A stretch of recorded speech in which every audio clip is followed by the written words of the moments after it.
আসসালামু আলাইকুম, সবাইকে স্বাগত। চট্টগ্রাম কর্ণফুল ইপিজেড থেকে আমরা দেখতে পাচ্ছি সর্বশেষ রাতের কি অবস্থা। দেখতে পাচ্ছেন এখানে কিন্তু গাড়ির তীব্র লাইন ধরে আছে এবং যানজটের একটা অবস্থা দেখতে পাচ্ছি।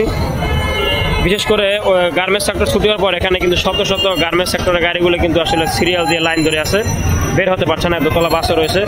বিশেষ করে রাস্তার যানজট লাগার কারণে এই সমস্যাটা হয়েছে।